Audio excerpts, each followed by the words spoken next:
Greetings, everyone. Thank you for joining us for the Simply Spiritual podcast, where all spiritual matters are simple.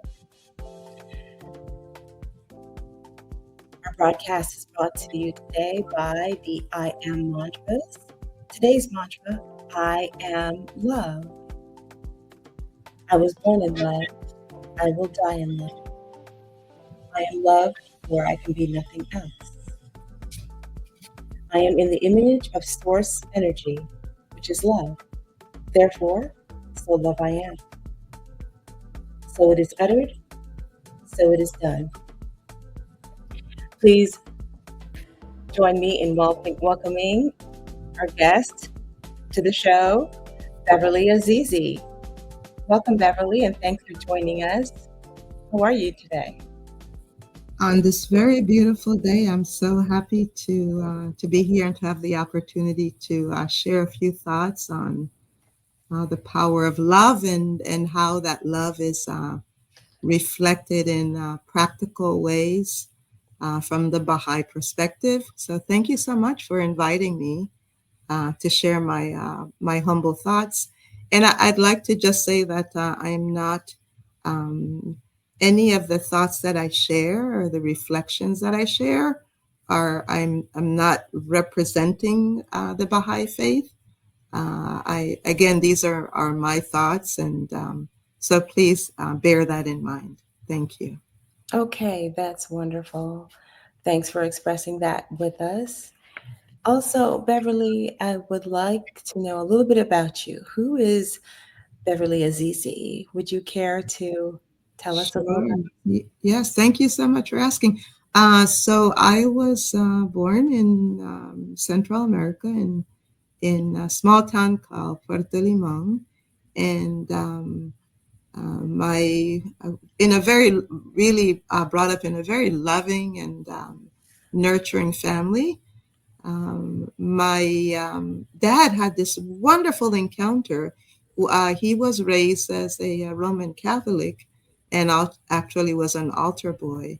And my mom was raised in a very deeply profound Methodist family. And uh,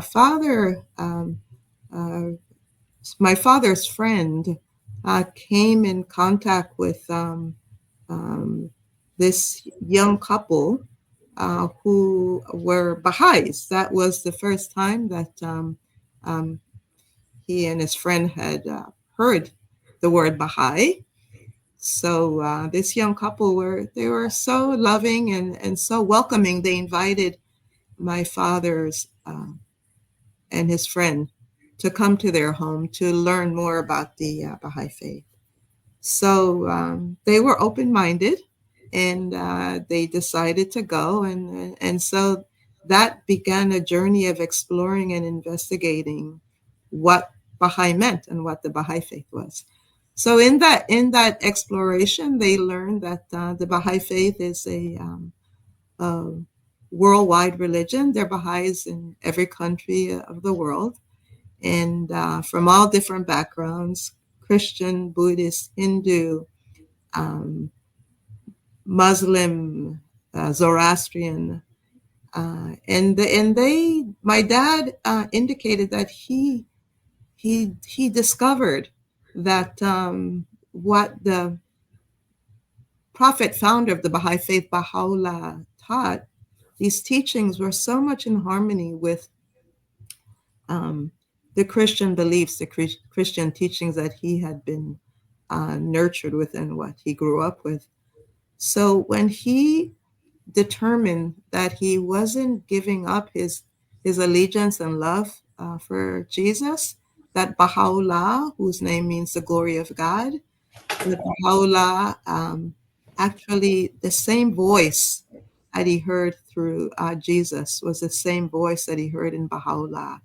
And in essence, the Baha'i faith teaches that there is one creator, one God. Um, uh, Whatever the name that we refer to that God, there is one essence that created us all and created everything that we are interact with in this realm. He discovered that the Baha'i faith taught that religion is one, but it's taught progressively, meaning that um, from age to age, God, this creator, sends us a teacher, a prophet, or as Baha'is refer to as a manifestation, who comes and brings us spiritual laws and social laws to guide the progress of humanity. And so religion, rather than being absolute, is relative.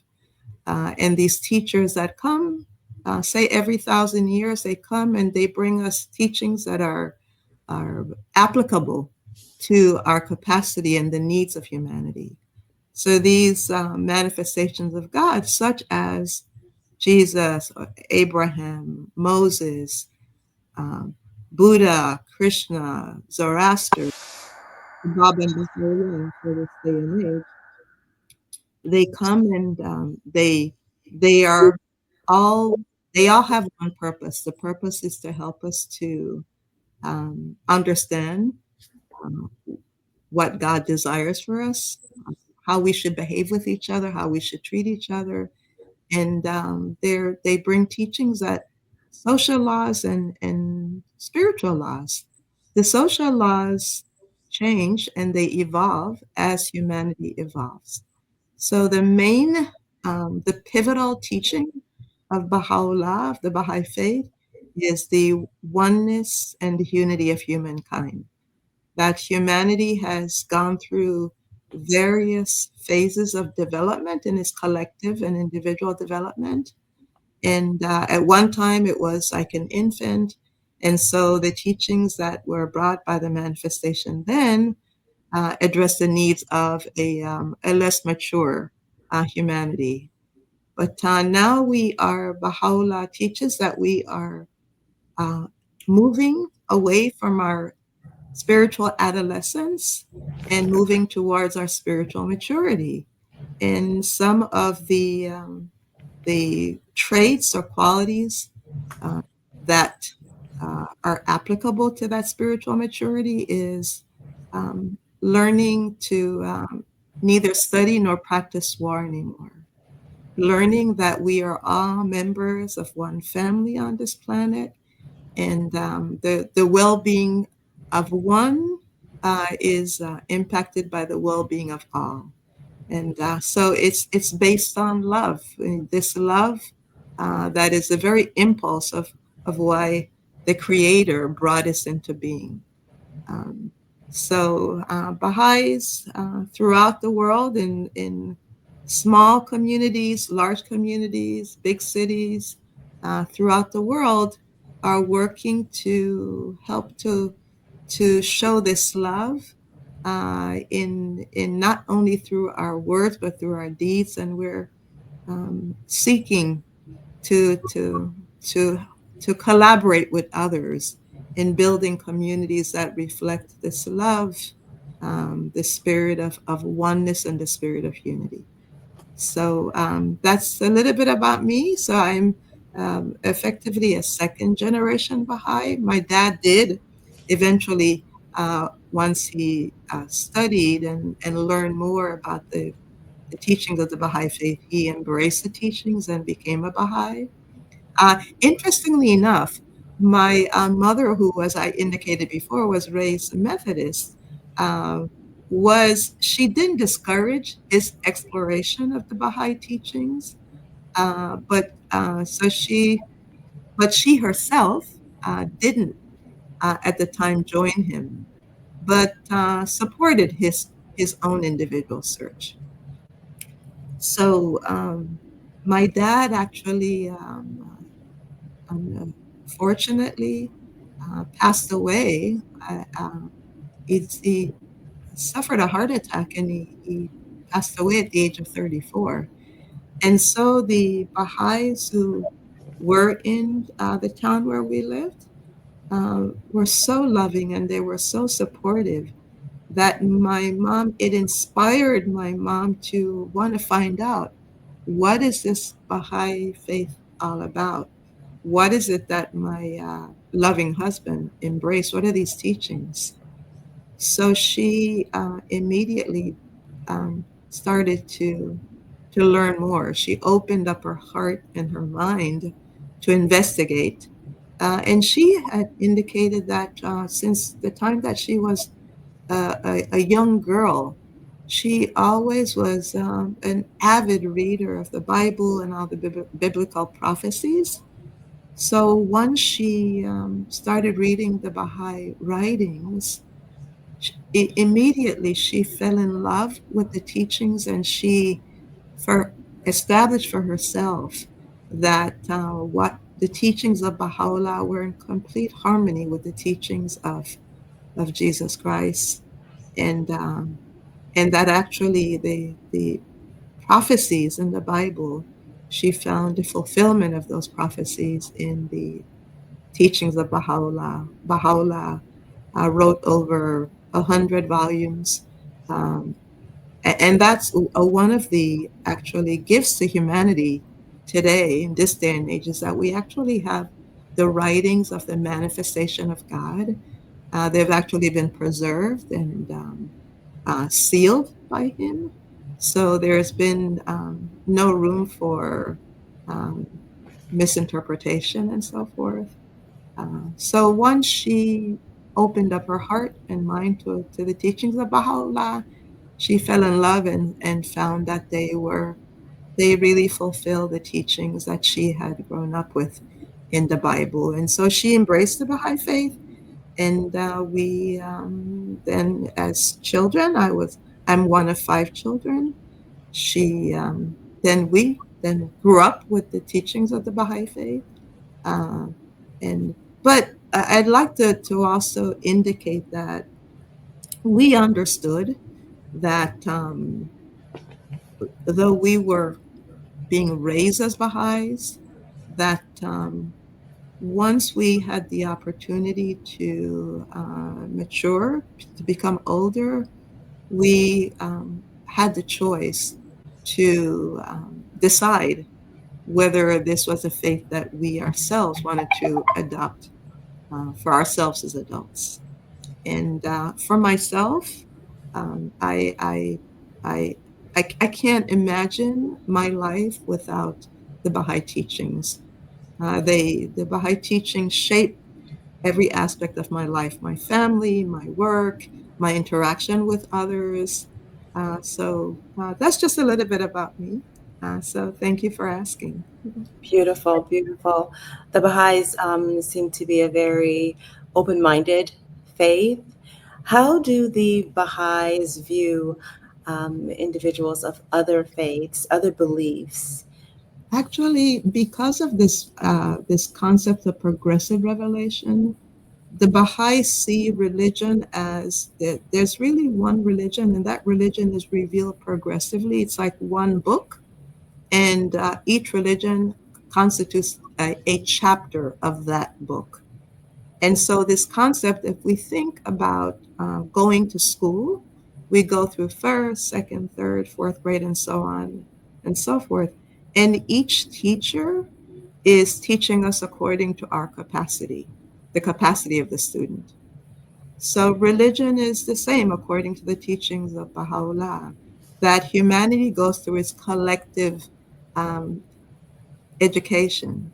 And in this process, each manifestation of God that comes teaches humanity according to its capacity. So, for example, at one time, humanity was in the stage of say, an infant. So the teachings that were brought were teachings that were according to the capacity of humanity at that time. And so we have been going through this process of the the the purpose of religion, Baha'u'llah says, is to bring about love, unity, and fellowship among people.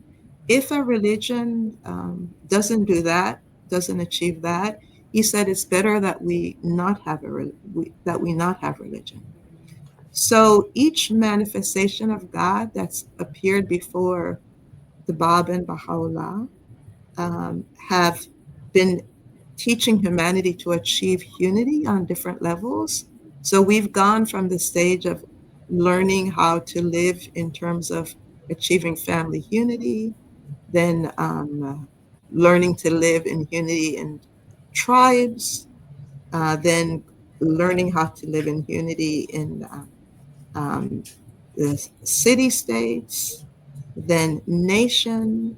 And now Baha'u'llah says that we are ready. We have the capacity now to learn how to live as members of one family on this entire planet.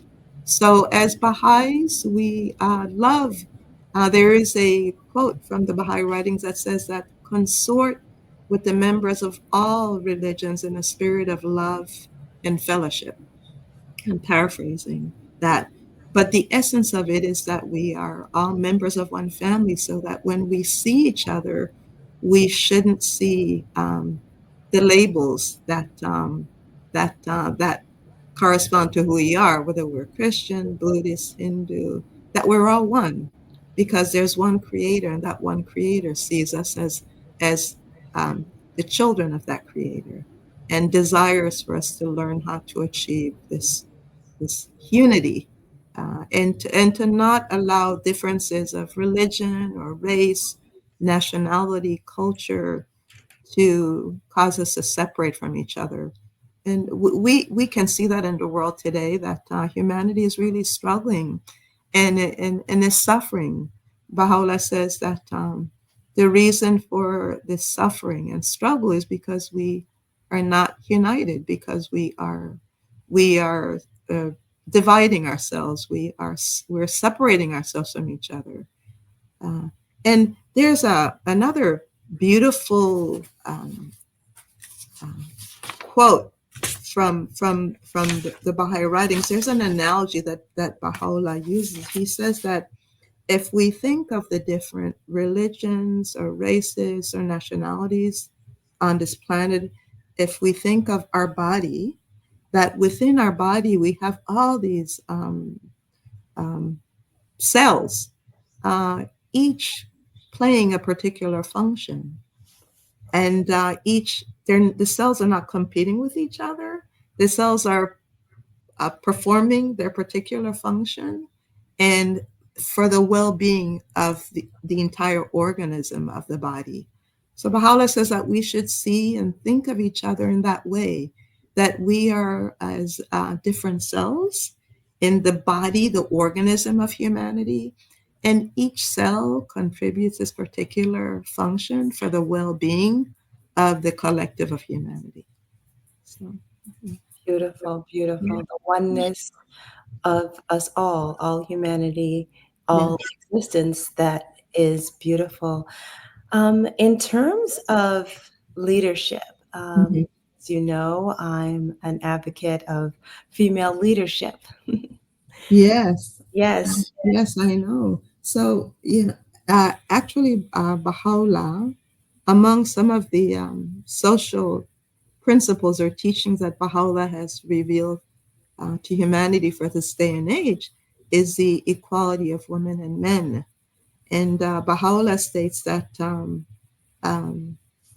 if we think of a bird with two wings, in order for that bird to fly, both wings must be in harmony, both wings must be healthy. He says that there is no um, women are not inferior to men, that they all have different capacities, and they have different functions. For example, we know that women can bear children, men can't do that. And then they're equally conversely so. There particular functions that men perform that maybe women can't. But these are just differences in function.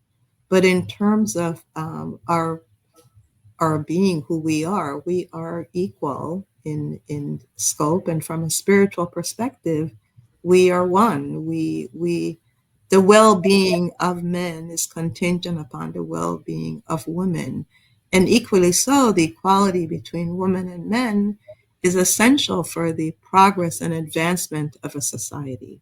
In fact, there is this beautiful concept in the Baha'i faith where it says that if in a family you have a boy and a girl, or a son and a daughter, that it is more critical. And if that family only has sufficient funds or means to educate one of those children, that the daughter or the girl should be the one that should be educated.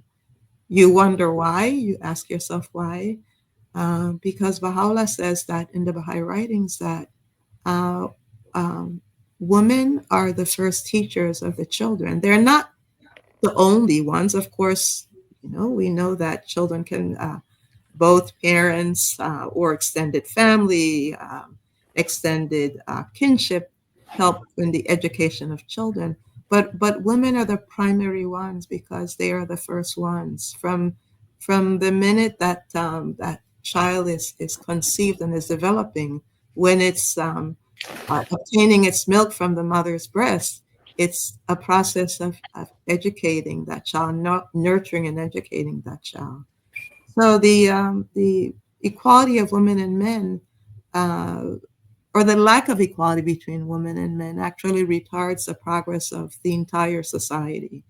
And we can see that when we think of places in the world or countries where women have a less prominent role than men. We can see how the whole society is impacted by that, adversely impacted. So it is, yes. So the equality of women and men is so vital. Some of the other principles that Baha'u'llah has revealed for this day and age, for the advancement of humanity, is the elimination of all kinds of prejudices, whether they are uh, national, racial, religious, ethnic, whatever. Uh, the establishment of also the harmony between science and religion. That science and religion, both they're both generators of knowledge. They provide knowledge and they promote the advancement of humanity. Um, and it's explained from the Baha'i perspective that if you have, they need to be in harmony with each other. What religion promulgates, science basically substantiates. So they are closely connected and they rely upon each other. If you have solely religion without science, then we find ourselves in a condition where we can have a superstition. And science without religion, then we can have basically a focus only on materialism. So they should be in harmony with each other. Some of the other principles that Baha'u'llah has revealed for humanity is the need for us to develop a common language. Again, because the premise is that we are a global family on this global planet. So wherever we travel, we should be able to communicate with each other. Language shouldn't be an impediment for communication.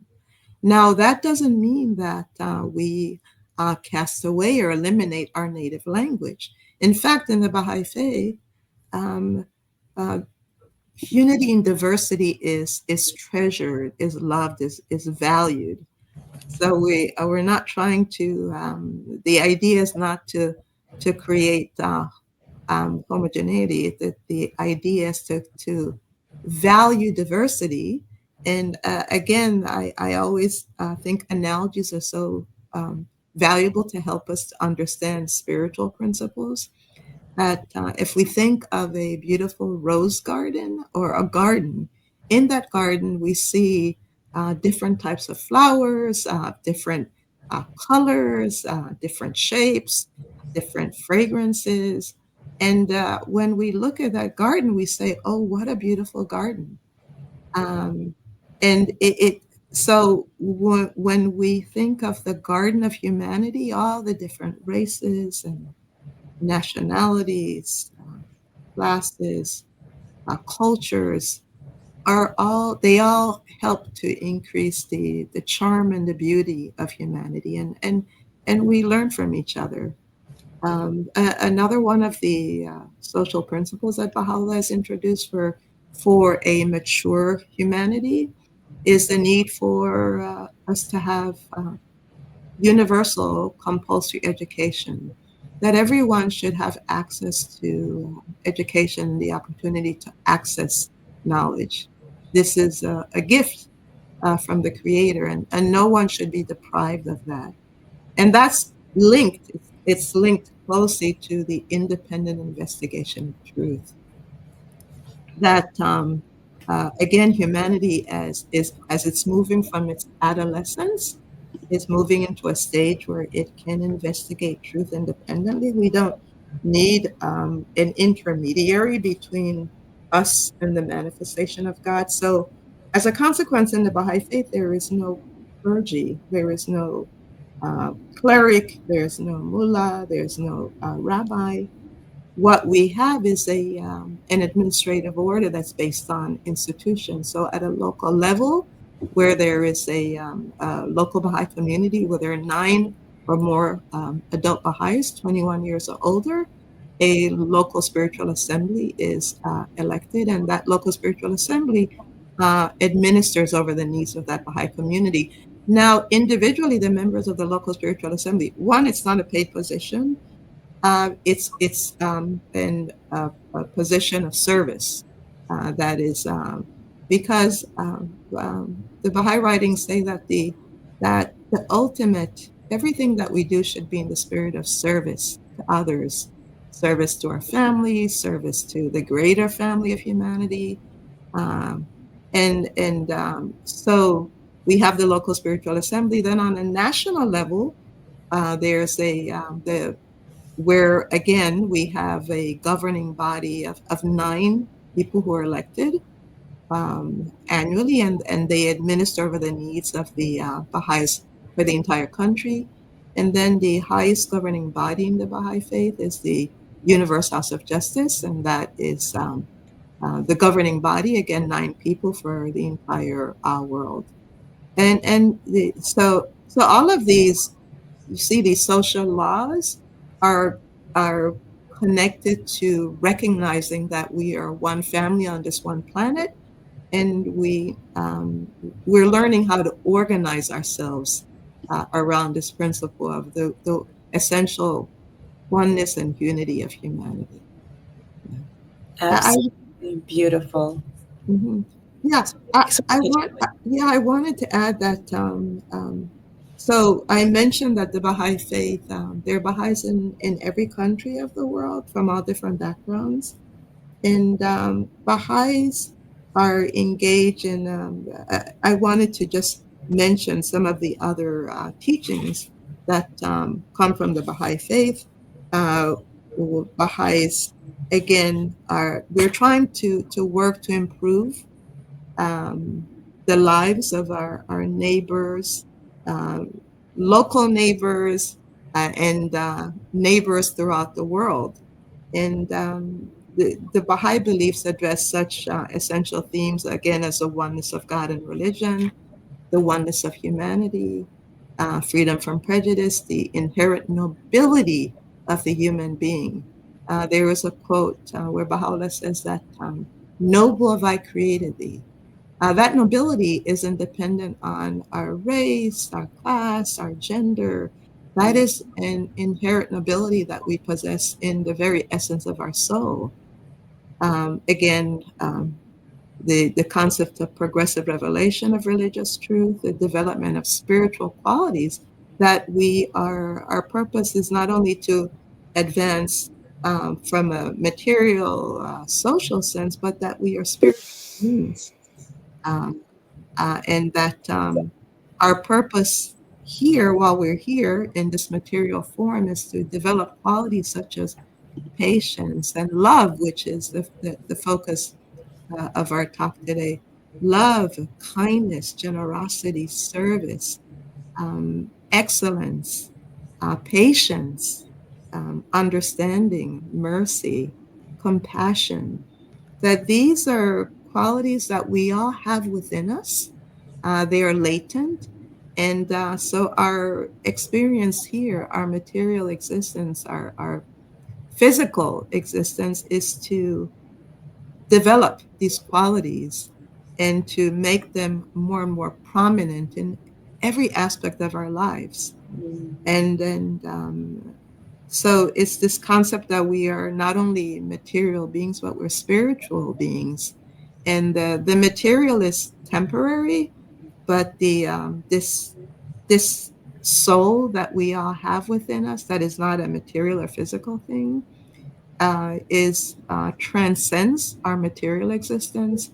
And Baha'u'llah explains that there are infinite divine worlds of God, and that we have the opportunity to, as we grow and advance individually, we have the opportunity to traverse as we develop higher spiritual capacities to attain through and traverse through these infinite divine realms of God, because the goal is getting nearer and nearer to God, in our thoughts, in our actions, in our interactions with each other. And so, from the Baha'i perspective, what does that look like? How do we translate these principles into our daily lives? Baha'is throughout the world, not only Baha'is, but their neighbors and friends and coworkers and network of friends are collaborating, learning how to collaborate with others, people from all different backgrounds, to work to build communities that reflect these attributes that I refer to: justice and equality and love, compassion, service, where people from different races or backgrounds come together and are working um, uh, under the we would say the umbrella of these principles, to learn how to educate and our children, how to work with pre-teenagers, to help them navigate that very critical stage of their lives where they're not children and they're not adults, but yet they are able to understand some of the challenges that they see humanity facing, whether it's in their particular neighborhood or elsewhere. Also with youth. Uh, so we are engaged in this process of building communities that reflect diversity, that reflect these attributes, and so we have a program for teaching children to recognize their inherent nobility and the spiritual uh, qualities that they have. That they're not only spiritual beings, but also they're not only material beings, but also spiritual beings. We're and we also have a what we call the Spiritual Empowerment of Junior Youth program. And again, I like to emphasize that we're not trying to in any way teach or convert anyone to the Baha'i faith. In fact, in the Baha'i faith, there's a law or ordinance against proselytizing. So, but what we see it as is really helping us to see our common humanity, helping us to see that we are interconnected.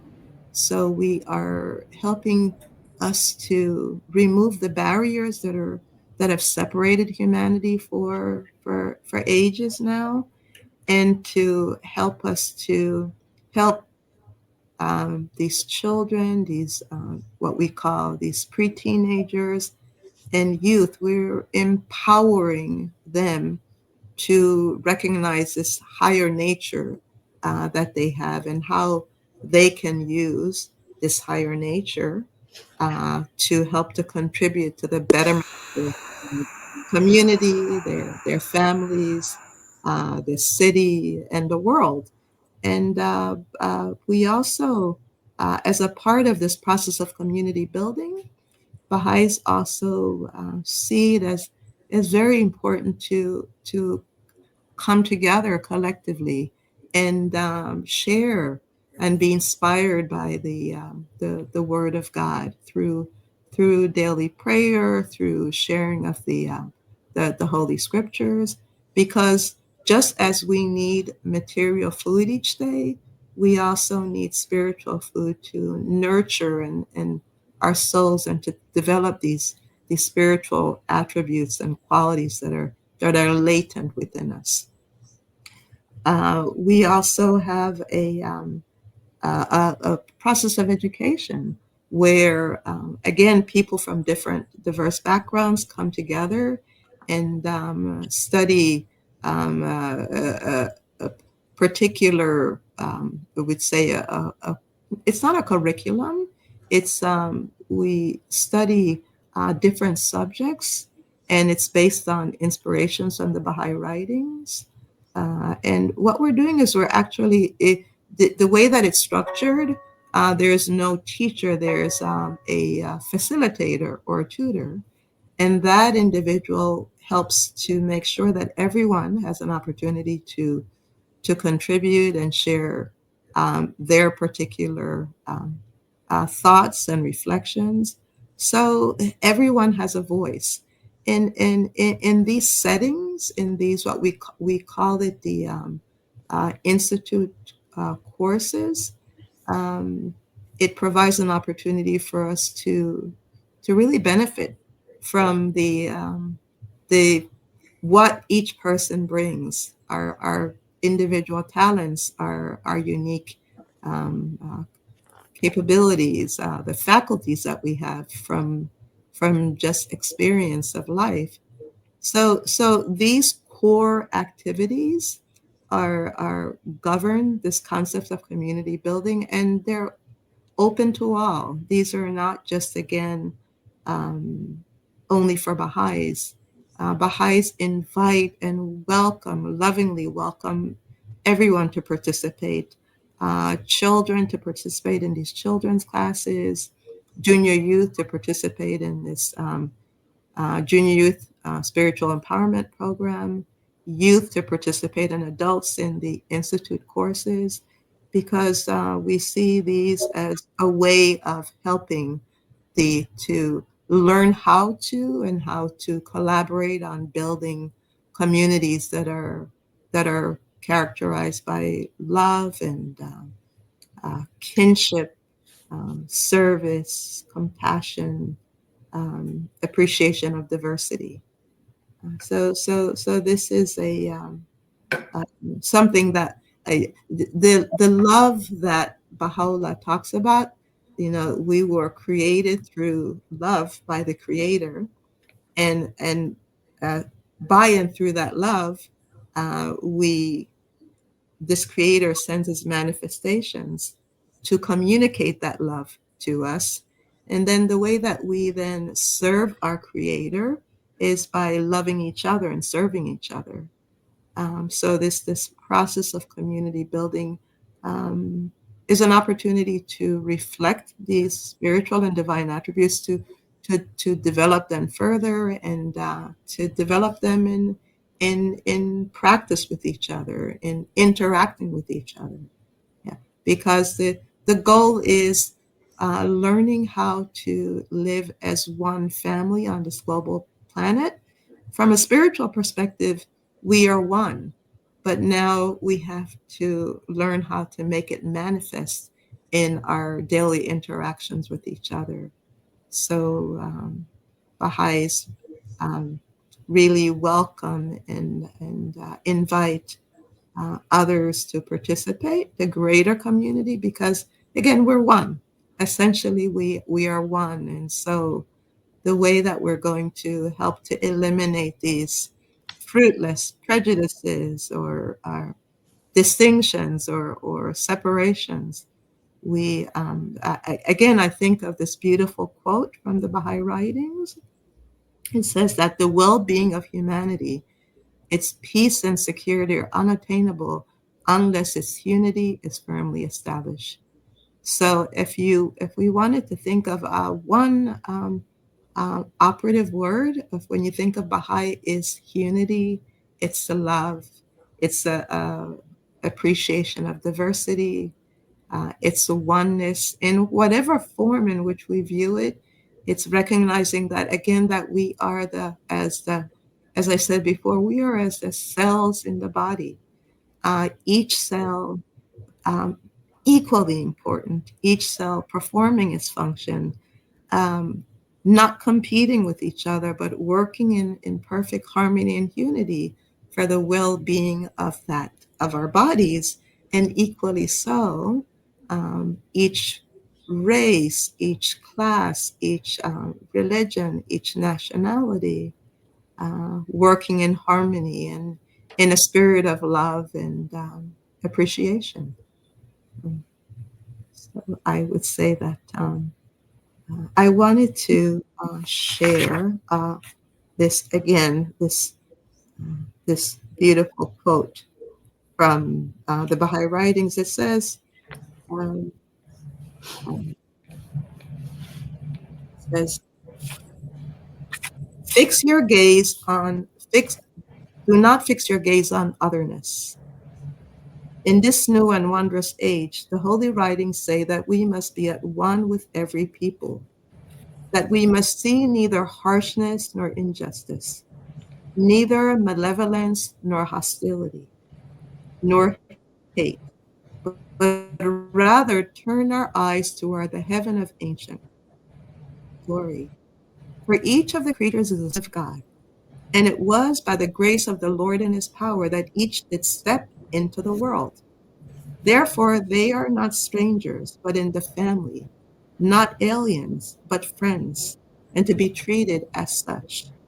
Wherefore must the loved ones of God associate in affectionate fellowship with stranger and friend alike, showing forth to all the utmost loving kindness, disregarding the degree of their capacity, never asking whether they deserve to be loved. In every instance, let the friends be considerate and infinitely kind. Let them never be defeated by the malice of the people, by their aggression and their hate, no matter how intense. If others hurl their darts against you, offer them milk and honey in return. If they poison your lives, sweeten their souls. If they injure you, teach them how to be comforted. If they inflict a wound upon you, be a balm to their sores. If they sting you, hold to their lips a refreshing cup. Now, that sounds, when we think of these words, it's really calling us to, it's a calling to this higher nature that we have.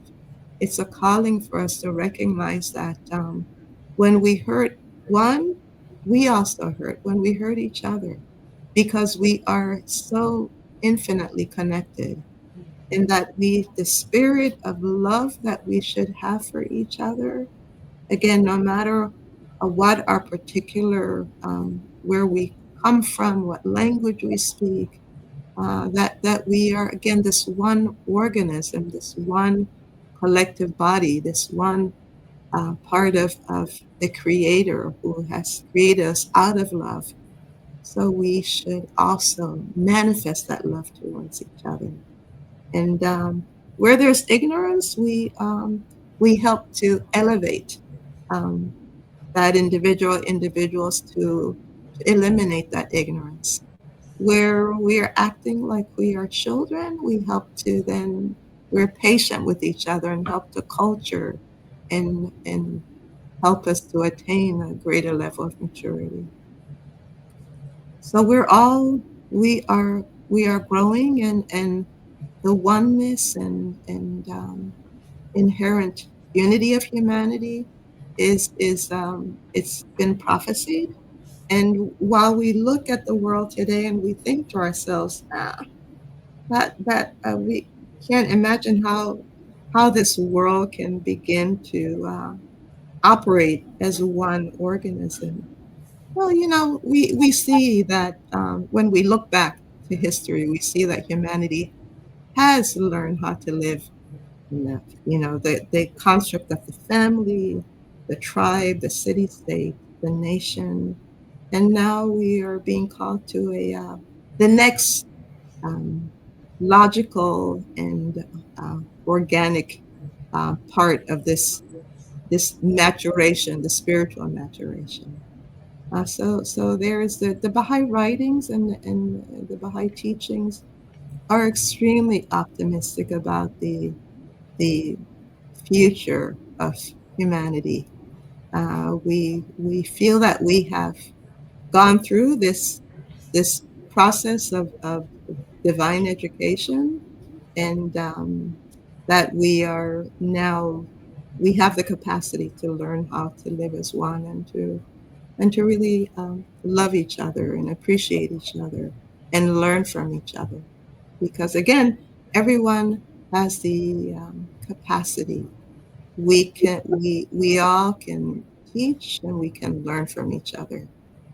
But yeah, again, this concept of humility, we need to exercise this capacity, being humble and being open to learn from each other. So the teachings of Baha'u'llah is really, it's a gift to all of humanity. And as an individual Baha'i, I feel so hopeful, and I have this depth of love for all my brothers and sisters and children and junior youth and youth um, throughout this, in my own community, in my city, in this country, in the world. I the, this it's This vision of Baha'u'llah for humanity is it's a wondrous vision, and it's one that we will attain to. We must work and be patient with each other and help each other walk this path, accompanying each other. So I'm so grateful for the opportunity to be um, an instrument of this vision. Well, Um, Beverly, your passion and dedication it's inspirational. Um, if someone wanted to reach you, get in contact with you, I noticed we have your email address. Do you have a direct phone number besides your email or besides your cell phone that yes, individuals can contact you? yes, most certainly. My cell phone number is 727 Oh, you don't 6. mind No, anyone contacting? Okay, no, not at all, not at all. wonderful.